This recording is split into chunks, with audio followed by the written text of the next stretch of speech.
네, 2교시 시작하겠습니다. 2교시는 언어적인 대인 기술이라고 헤드라인을 달았죠. 자기 공개에 대해서 이야기할 텐데, 이 자기 공개라고 하는 개념은 우리가 인간관계를 하다 보면 나에 대해서 이런 얘기, 저런 얘기 할 거잖아요. 근데 그 이런 얘기, 저런 얘기 중에는 남들이 다 알 만한 내용도 있고, 또, 어, 상대가 몰랐던 내용을 내가 이야기하는 경우도 있죠. 자, 그런 것에 관한 겁니다. 주변 사람들에게 알려지지 않은 나의 개인적인 정보를 의도적으로 내가 말하는 것. 이것을 자기 공개라고 하는데요. 자기 공개가 어떤 맥락에서 이루어지는지를 좀 먼저 봐야 되겠죠. 이 자기 공개는 자기 노출이라고 더 많이 알려져 있어요. 그런데 노출이라는 말보다는 나의 주변, 나의 정보를 상대에게 이야기하는 거기 때문에 저는 자기 공개라고 사용하도록 하겠습니다. 자, 이 자기 공개 이론에 따르면, 우리의 자아, 내 안에 있는 나를 구성하는 자아는 굉장히 다양한데 그것을 네 개의 영역으로 나눌 수 있다라고 봤어요. 그 영역을 구분하는 기준은 내가 아는 나, 내가 모르는 나, 남이 아는 나, 또 남이 모르는 나. 이렇게 일단 기준을 두고 내가 아는 나와 남이 아는 나. 이것은 공개된 영역의 나라고 봤습니다. 자, 예를 들면 수업할 때 제가 여성이고 또 40대 중반이고 이런 것들을 말하지 않아도 물론 말을 해도 저도 알고 있는 정보고 여러분도 알고 있는 정보죠. 저는 관계기술 강의하고 있습니다. 저는 여성이고 뭐 저는 뭐 이렇고 저렇고 이런 것들을 이야기해요. 하지만 이런 이야기들은 여러분들에게 그렇게 신선하지 않겠죠. 왜냐하면 내가 알고 있는 나를 이야기했지만 여러분들도 알고 있는 나니까요. 여러분들도 그런 영역이 있겠죠? 여러분들도 알고 있고 남들도 알고 있는 것. 무엇을 전공하고 있고 어떤 취미를 가지고 있고 이런 것들. 자, 반면에 나는 내가 모르는 영역. 남들은 알고 있는데 내가 모르는 나. 이러한 자아도 있습니다. 눈먼 영역이라고 하는데요.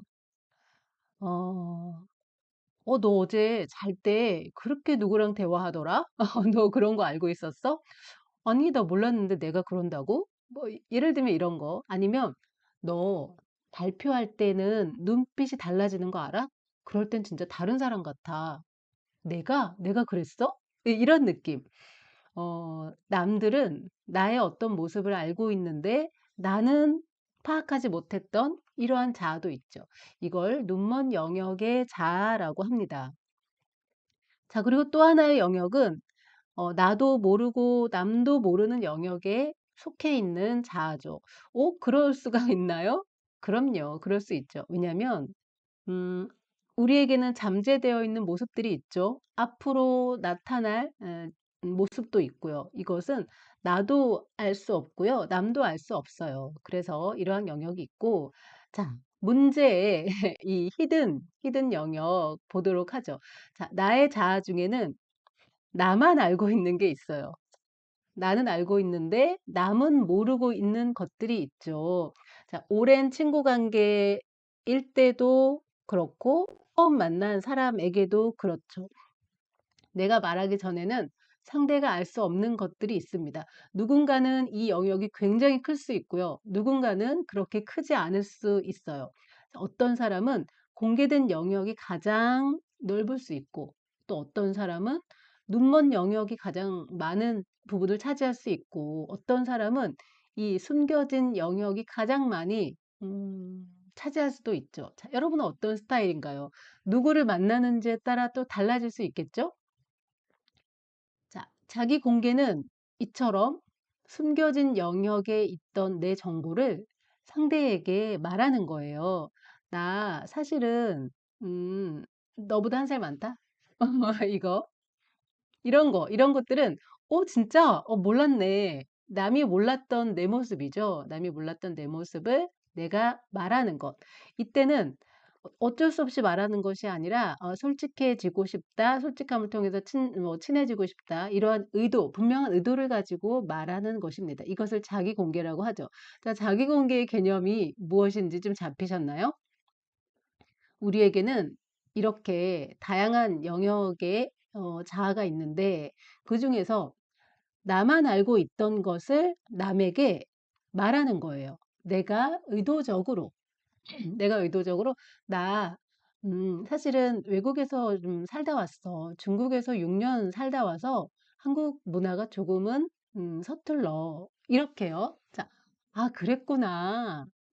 아, 그런 일이 있었구나. 이렇게요.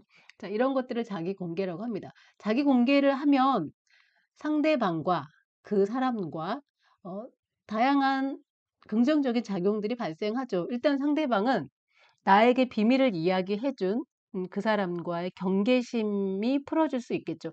아, 그래서 걔가 그랬구나. 이런 느낌으로요. 자, 그리고 나에게 비밀을 얘기해준 사람과 신뢰감이 더 두텁게 형성될 수 있겠습니다. 자, 또 상대가 비밀을 이야기해줬으면 나도 또 비밀을 이야기할 수 있겠죠. 아, 그래? 사실은 나도 한 살 많아. 1년 재수했거든. 물어보지 않아서 말하지 않았을 뿐이야. 이렇게요. 서로 자기 자신의 숨겨진 이야기들을 하나하나씩 이야기하면서 친밀감이 더 강해질 수 있겠죠.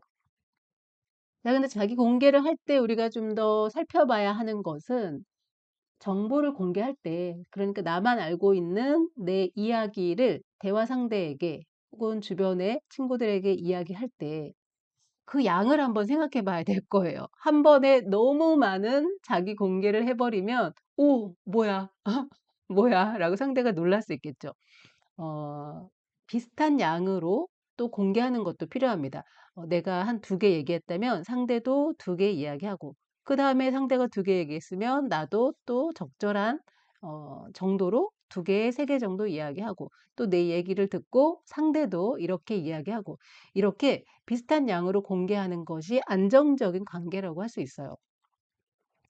그런데 어떤 경우를 보면 어떤 친구와 오랫동안 지내왔는데 나는 나에 대한 이야기들을 막 많이 하는 거죠. 매일 두 개, 세 개씩 이야기하는데 상대는 자기 자신에 대한 이야기를 나에게 잘 하지 않아요. 자, 이럴 때 우리는 불편함을 느끼고 우리가 친한 사이가 맞나? 라는 의문을 갖게 되죠. 자, 그리고 또 하나 살펴봐야 할 것은 내가 정보를 공개했어요. 그런데 이게 말하고 나서도 내가 후회하는, 나에게 불편함을 주는 그런 정보 공개인가? 아니면 내가 이야기하고 나서 상대가 되게 당황해하는, 왜 이런 것까지 나에게 이야기하지? 이렇게 불편함을 줄 수 있죠.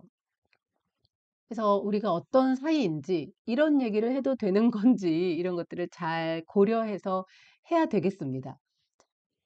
어, 그래서 이 자기 공개를 그 공개의 정도를 결정할 때 도움이 될 수 있는 이론을 우리 같이 이야기해 보죠. 사회 침투 이론이라고 하는 겁니다. 알트만과 타일러라고 하는 학자가 이것을 체계적으로 정리해서 발표를 했는데 사회 침투 이론에서 전제하는 것은 인간관계라고 하는 것은 언어나 비언어 아니면 특별한 의미를 갖는 물건이나 장소를 서로 공유해 가면서 하나씩, 두 개씩, 세 개씩 서로 공유해 가면서 확대된다라고 봤습니다. 그런데 이런 것들을 공유하지 않으면 축소될 수 있다라고 했죠.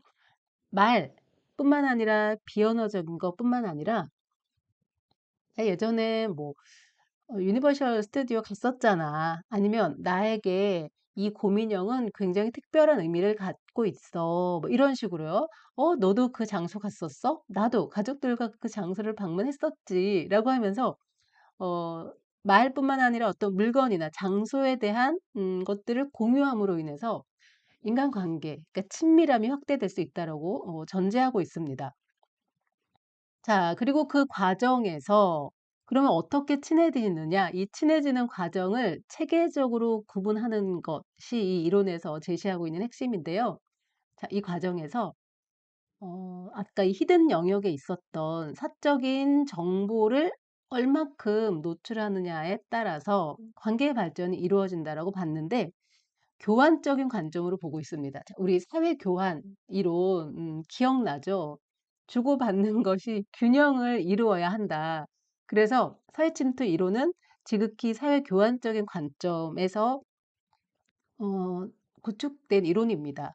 그래서 정보를 주고받을 때 나에 대한 히든 영역에 있는 정보를 이야기할 때 서로 주고받는 양이 비슷해야지만 좋다. 그래야 된다라고 이제 주장을 하고 있죠.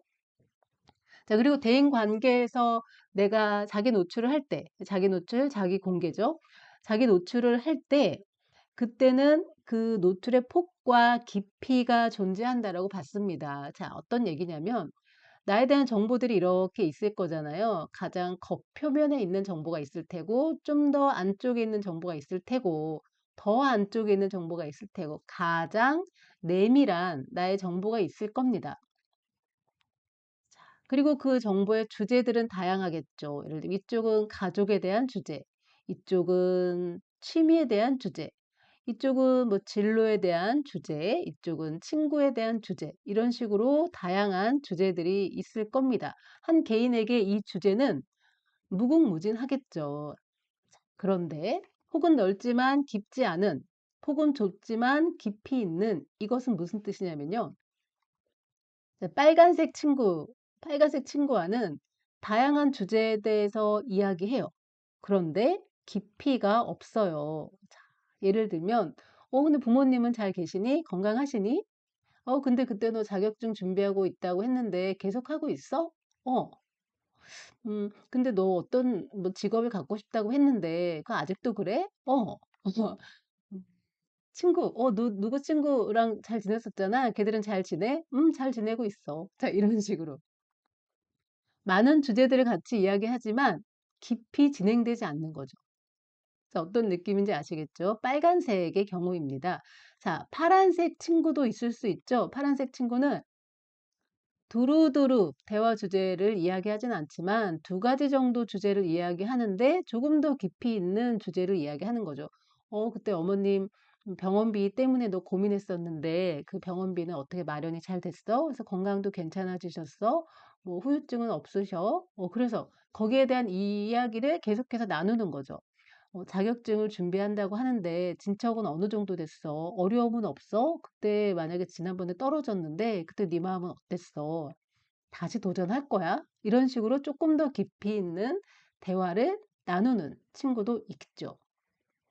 자, 또 초록색의 경우는 이 초록색의 친구는 많은 주제를 이야기하지 않아요. 한 가지 주제만 가지고 이야기합니다. 다만 그 주제에 대해서 가장 내밀한 끝부분까지 이야기를 나누는 거죠. 그다음에 어떤 신념에 대한 이야기까지 나누는 거죠. 너는 소방관이 되고 싶다고 했잖아. 그 시험을 준비하는데 어려움은 없었고, 지금 어느 정도까지 준비가 됐고, 소방관이 왜 되고 싶고, 그 직업에 대한 너의 신념은 무엇이고, 이러한 것들을 아주 깊이 있게 이야기하는 경우가 있죠. 그래서 대인관계는 굉장히 다양한 주제를 이야기할 수 있지만 깊이가 얕은 이러한 관계가 있는 반면에 한 가지 주제를 이야기하지만 굉장히 깊이 있는 대화를 나눌 수 있는 이러한 자기 노출의 폭과 깊이가 존재한다라고 봤습니다. 그러면 이러한 세 가지의 케이스가 있다면 누구와 가장 친하다고 볼 수 있을까요? 이 사회침투 이론에서는 빨간색의 경우보다 파란색의 경우보다 초록색의 경우가 훨씬 더 친밀한 관계라고 제시합니다. 자, 그리고 인간관계는 대체적으로 인간관계가 처음 시작하면요. 겉에 표면적인 이야기들을 두루두루 이야기를 나누다가 서로 자기 공개가 균형을 이루게 되면 그 안쪽 정보를 또 두루두루 나누다가 또 여기에서 신뢰감이 좀 더 생기면 더 안쪽에 있는 정보들을 나누고 그리고 시간이 지나면 서로 가장 은밀한, 내밀한 이야기들까지 주고받는 이렇게 체계적이고 연속적으로 바깥에서 안으로 진행한다라고 봤습니다. 이게 왜 사회 침투 이론인지 아시겠죠? 사회적인 다양한 요인들을 서로 상대에게 침투하는 겁니다. 그리고 이 모양이 꼭 양파와도 같죠. 그래서 이 이론의 별명은 양파 이론이라고도 합니다. 자, 그런데 대개는 이렇게 체계적이고 연속적으로 바깥에서 안으로 인간관계는 진행을 하는데, 단계를 뛰어넘는 경우도 있죠. 어떤 사람과는 오늘 만났는데 이렇게 순차적으로 1단계, 2단계 하는 것이 아니라 갑자기 내밀한 이야기들을 하게 되는 경우도 있어요. 그래서 그러한 자기 노출, 왜인지는 모르겠는데 처음 보는 사람에게 '내가 왜 이런 얘기까지 했을까요?' 라는 생각이 드는 순간이 분명히 있죠. 자, 각 단계를 건너뛰어서 친밀감이 생성될 수도 있지만 그렇게 되면 상대에 대해서 굉장히 중요한 정보를 놓칠 수 있죠. 자, 예를 들면 어 아주 심도 있는 대화를 나눴어요. 그런 다음에 근데 너 성이 뭐였더라? 너 어디 산다 그랬지? 너 가족은 어떻게 되지? 너가 학교를 어디 나왔더라?' 뭐 이런 것들이죠. 상대를 이해하는 데 있어서 굉장히 중요한 기초적인 자료들을 파악하지 못할 수가 있습니다. 자, 그런 문제가 있다라고 지적을 하고 있고요. 그러면 이 단계대로 인간관계를 맺었을 때 하나하나 서로 자기에 대한 정보, 앞서 얘기했던 히든 영역에 있던 정보를 하나 둘씩 서로 양파처럼 공개해 가면서 친밀해지면, 그럼 완전히 친하다고 할 수 있고 상대방을 내가 완전히 파악했다라고 할 수 있어? 이러한 질문을 할 수 있잖아요. 하지만 이 이론에서는 그렇게 말하고 있진 않아요. 상대란 여전히 완전하지 않고 대인 관계에서 상대방은 언제나 여전히 신비로운 존재이다. 이 말은 완전히 파악할 수 없다는 거죠. 네, 이렇게 말하고 있습니다. 그러면 사회침투 이론에서 각각의 단계마다 무엇을 나누어야 하는지 이것도 제시를 했는데 그걸 살펴보도록 하죠. 자, 대체적으로 피상적인 정보에서 개인적이고 친밀한 정보를 주고받으면서 친밀한 관계가 발전할 수 있다라고 봤습니다. 물론 예외적인 경우도 있죠. 연인 관계라던가 어떤 특별한 만남의 경우에는 순차적으로 되지 않습니다. 자, 만나자마자 굉장히 친밀해질 수도 있습니다. 그렇지만 일반적이고 장기적인 관계라면 예측력이 증가할 수 있는데, 그 말은 어, 계속 지속적으로 만남이 지속된다면 이 친구들이 1단계 정보를 서로 주고받았다면 곧 2단계에 진입할 수 있고, 이 친구들이 대체적으로 지금 파악하건대 2단계의 친밀함을 서로 주고받는다면 곧 3단계, 그리고 시간이 더 지나서 4단계가 될 수 있다. 그럴 가능성이 더 크다. 그리고 현재 이 친구들이 어느 단계의 친밀감을 서로 유지하고 있는지 이것도 파악할 수가 있겠죠. 자, 그럼 1단계, 2단계, 3단계, 4단계 뭘까? 원래 사회침투 이론에서는 1단계, 2단계, 3단계, 4단계 이렇게 표현하고 있진 않아요. 그렇지만 우리는 뭐 전공 과목은 아니니까 이해하기 편하게 1, 2, 3, 4단계라고 하죠. 그리고 히든 영역에 있는 나의 정보를 공개할 때, 상대방에게 공개할 때 처음에 어떤 정보부터 하는지, 그리고 어떤 정보를 하는 것이 적절한지를 이 이론을 통해서 어느 정도는 파악할 수 있죠. 자, 1단계는 초기 상호작용이라고 해서 말하지 않아도 상대방이 겉만 보고 확인할 수 있는 정보를 말합니다. 그러니까 가장 바깥에 있는 정보죠. 자, 가장 바깥에 있는 정보는 우리가 처음 만났을 때 파악할 수 있는 정보라고 보시면 돼요. 공개된 영역일 수도 있겠죠. 타인이 겉으로도 확인할 수 있는 정보니까 성별이나 인종이나 대략적인 나이 같은 것들, 이런 것들은 초기에 만났을 때 서로 파악하게 되죠. 자, 이 파악이 다 끝나면 우리는 2단계, 일상적인 상호작용으로 넘어가게 됩니다. 자, 이것은 개인이 공유하는 사회적인 정보입니다. 사회적인 정보이기 때문에 개인의 특별함을 고유하게 부여하는 것이 아니라 사회적으로 부여된 거죠. 이름이라던가 전공이라던가 고향이라던가 이런 것들, 혹은 SNS에 친한 친구들만 볼 수 있게 설정을 해 놓았다면 SNS 계정 역시 사회적인 정보일 뿐이죠. 아이디로 구성된 사회적인 정보겠죠. 자, 3단계 자, 그래서 이러한 것들이 모두 서로 균형 있게 교환이 됐다면 이들은 별 문제가 없는 한 3단계로 진행을 하게 될 겁니다. 정서적인 상호작용을 하는데요. 자, 이 상호작용의 특징은 완전히 비밀은 아닌 것, 물어보면 언제든지 대답해 줄 수 있는 개인적인 정보를 의미합니다. 어떤 추억이 있었고, 내가 어떤 취미를 가지고 있고, 아, 맞아, 옛날에 그런 거 굉장히 인상적이었는데, 뭐, 첫사랑은 무엇이고, 이런 것들. 개인마다 조금 차이가 있겠지만, 물어보면, 얼마든지 대답해 줄 수 있는 정보가 3단계의 정보입니다.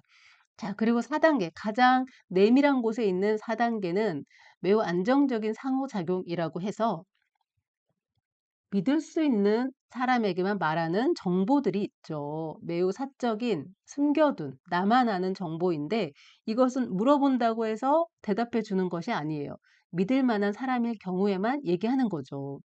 최근에 어떤 가족에 관련된 고민이라던가, 아니면 뭐 연인과의 고민이라던가, 숨겨두었던 오랜 비밀, 정치적인 신념이나 가치관, 이런 것들은 아무에게 말하지 않죠. 네, 부부 사이에도 서로의 정치적 신념을 얘기하지 않는 경우도 있습니다. 이것은 정말 사적인 정보죠. 자, 이걸 그럼 어떻게 적용을 해볼까? 자, 우리가 보통 처음 만난 사이일 때는 그 얼굴만 아는 사람과는 1단계입니다. 서로 이름도 모르고 얼굴 생김새, 뭐 대략적인 연령 이런 것만 파악할 경우에는 1단계죠. 1단계에서 정보를 주고받은 겁니다. 그리고 보통의 학교 친구들 사이, 이 친구 사이는 2단계나 3단계죠. 여러분도 오리엔테이션에서 친구들을 만났을 땐 1단계와 2단계가 동시에 일어나기도 했죠. 어떤 생김새를 파악하고, 성별을 파악하고, 가서, 안녕, 나 누구야? 나는 뭐 전공해? 어디에서 왔어? 이런 이야기들을 자연스럽게 하게 되는데, 이것은 1단계와 2단계의 교환이 동시에 일어난 것이라고 볼 수 있죠. 자, 그리고 보통의 학교 친구들과는 2단계, 3단계인데요. 어, 보통 2단계에서 사회적인 정보들을 이야기하다가 어떤 계기가 되면, 맞아, 나도 거기 갔었어. 이렇게, 거기 맛있어. 라고 하면서 어떤 정서적인 것들을 교환할 수 있죠. 그렇지만 이 친구들과 4단계 정보를 이야기하진 않습니다. 그렇죠. 믿을 만한 사람에게만 말하는 정보들을 보통의 학과 친구들이라던가 친하게 지내는 친구들에게 말을 하진 않습니다. 자, 그다음에 절친이나 연인과는 이렇게 정보를 주고받다가 신뢰감이 어느 정도 쌓이게 되면 좀 더 친한 친구와 친하지 않은 친구가 구분이 되겠죠. 좀 더 친한 친구에게는 주로 3단계의 정보들, 개인적인 정보들을 서로 교환할 테고 또 연인과도 그럴 테고요. 그리고 얘기 도중에 가끔 4단계 대화를 나누기도 하겠죠. 그렇지만 어떠한 인간관계도 완전히 4단계까지 안정적으로 진행되는 관계는 많지 않습니다. 그것이 뭐 부부거나 연인이나 완전 절친이라 하더라도 대부분 2단계, 3단계의 수준에서의 서로 정보를 교환하고 4단계는 말하는 것이 쉽지 않죠. 이렇게 됩니다. 그래서 음 이런 경우 있어요. 우리는 하루 종일 붙어 다니고요. 하루 종일 이야기가 끊이지 않아요. 그리고 막 깔깔깔깔 그래요. 거의 매일 일 주일에 뭐 4번 5번 만나요. 그런데 하는 대화의 단계를 잘 살펴보세요. "어제 그거 뭐 쇼츠 봤어? 뭐 인스타 그거 봤어? 뭐 드라마 봤어? 진짜 웃기지 않냐? 너 어제 밥은 먹었어? 뭐 한다고 하는 건 했어?" 이런 식으로 굉장히 사회적인, 사실적인 정보들만 주고받는다면 이것은 히든 영역에 들어가 있는 정보는 아니죠. 그래서 대화의 양이 많다고 해서, 즐거움의 양이 많다고 해서 더 친하다고 할 수는 없습니다. 가끔 만나더라도 3단계 그리고 4단계 얘기를 심도 있게 이야기하는 그런 관계와 매일 만나는데 2단계의 정보들 혹은 3단계의 정보들 누구나 들어도 알 수 있고 누구와 이야기해도 상관없는 이런 이야기들만 하루 종일 한다면 그 친밀함의 정도, 사회 침투 이론에 따르면 그렇게 친하다고 할 수 없습니다. 그러면 4단계까지 되면 우리는 완전히 이제 안정적인 관계인가요? 그렇지 않죠. 한때 절친했던, 고민도 모두 다 나누었던 친구. 근데 지금은 연락이 되지 않는 이런 경우들이 있죠. 만남의 횟수가 줄어들고, 그래서 자기 공개 정도, 내 히든 영역에 있는 정보들을 노출할 기회가 줄어들고, 이렇게 되면 자연스럽게 관계가 대면되면 그 소원해지거나 심지어 악화될 수도 있겠죠. 그래서 앞서 이야기한 것처럼 사회 침투 이론은 히든 영역에 있는 자신의 정보, 나만 알고 있는 정보를 남에게 얼마만큼 공개하느냐에 따라서 친밀감의 정도가 이제 정해질 수 있고, 또 나만 이렇게 이야기하는 것이 아니라 내가 이야기하면 상대도 이야기하고, 1단계 이야기하고 그러면 상대도 1단계, 나도 2단계 이야기하면 상대도 2단계, 내가 3단계 이야기했으면 상대도 3단계, 그리고 상대가 4단계 이야기했으면 나도 4단계에 그 상응하는 정보들을 균형 있게 교환해야지만 서로 만족하는, 그리고 안정적인 인간관계가 될 수 있다고 봅니다. 자, 사회 침투 이론을 살펴봤고요. 나에 대한 정보를 이야기하는 것, 상대는 나와 그렇게 친하다고 생각 안 하는데 내가 갑자기 막 4단계, 3단계 정보를 이야기하면 당황할 수 있겠죠. 아니면 상대는 나랑 굉장히 친하다고 생각하는데 나는 1단계, 2단계 이렇게 칼같이 네, 차갑게 대하면 더 이상 깊이, 나의 자신의 깊이 있는 내면을 이야기하지 않으면 인간관계에 좀 서운함을 느낄 수 있겠죠. 자, 이 이론은 인간관계의 발전과 소멸, 이 과정을 전체적으로 이해하는 데 도움이 됩니다. 어떤 게 1단계고 2단계고 3단계고 4단계고. 물론 실전에서의 인간관계는 이렇게 무 자르듯이 딱딱 자를 수는 없겠지만 대체적으로 인간관계가 이러한 절차대로 진행이 되는구나. 이것을 이해하기 쉽게 도움을 주죠. 그렇지만 이 이론은 인간관계가 처음 생성될 때부터 소원해지고 그리고 소멸될 때까지의 모든 과정을 추적해서 종단 연구한 것은 아닙니다. 자, 물론 살펴볼 수 있는 가능한 많은 사례들을 살펴보고 거기서 나타나는 경향을 체계적으로 정리해서 이론화시켰겠지만 당연히 맞는 것은 아니죠. 자, 그리고 모든 인간관계가 선형적인 과정을 따르진 않죠. 앞서 설명한 그 내용입니다. 1단계, 2단계, 3단계, 4단계 그렇게 진행되는 것이 아니라 어떤 인간관계는 처음 만나자마자 2단계, 1단계가 동시에 진행되고 바로 4단계로 점프할 수도 있잖아요. 그리고 그러한 인간관계가 분명히 어, 안정적이지 않다라고 얘기하기도 성급한 결론 도출이겠죠. 자, 그리고 이 이론에서는 각각의 단계, 1단계, 2단계, 3단계, 4단계에 해당하는 정보들을 정리해서 제시하고 있는데요. 구체적으로 무엇인지를 제시하는 것은 많이 부족해요. 그렇죠. 아까 사례를 몇 가지 들긴 했습니다만 어떤 게 2단계고 어떤 게 3단계인지가 명확하진 않습니다. 근데 대체적으로 그렇다는 것을 이해하고 있죠. 그리고 인간관계를 사회교환적인 관점에서 해석했죠. 그래서 주고받는 것이 적절해야 이것이 안정적으로 진행이 된다. 근데 이러한 해석은 듣는 친구에 따라서 그 진짜 너무하네. 뭘 그렇게 그 주고받는 교환적인 관점을 자꾸 적용하는 거예요. 불편해요. 이럴 수 있고요. 또 이 사회의 모든 인간관계를 주고받는 것의 균형으로 보고 있는 사람들에게는 이 이론은 매우 유용한 해석을 제공합니다. 그렇겠죠? 그래서 내가 이게 균형이 안 맞아서 네, 그 친구랑 뭔가 불편했구나. 그 친구랑 이야기하면 나만 혼자 이야기하는 것 같았는데 그 친구에 대해서 잘 몰랐었는데 그 이유가 이랬구나. 이렇게 파악하는 데는 유용한 도움을 줄 수 있습니다.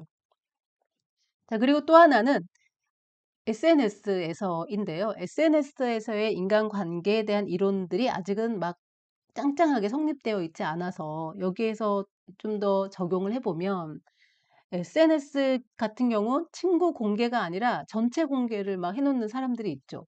그러면 타인이 들어가서 이 사람의 1, 2, 3, 4단계의 정보를 한꺼번에 다 알게 돼요. 요즘에 고민이 뭐고 어떤 정치적인 신념을 가지고 있고 다 알고 난 다음에 얼굴을 보게 되는 거잖아요. 실물의 사람을 보게 되는 거잖아요. 그러면 그러한 관계에서는 이것을 어떻게 적용해야 될지 아직은 풀리지 않는 문제라고 볼 수 있습니다. 의도적으로 자기 공개 다 한 다음에 만나서 친구가 되는 것, 이런 것이 SNS에서의 관계 맺기 방식이잖아요. 그것의 적용은 좀 한계가 있다라고 볼 수 있겠죠. 하지만 대체적으로 내 안에 있는 다양한 영역 중에 히든 영역, 나만 알고 있고 남들은 모르는 그러한 정보들을 상대에게 하나 둘씩 꺼내면서 친밀감을 쌓아간다라고 하는 것에는 오랜 설득력을 가지고 있는 것입니다.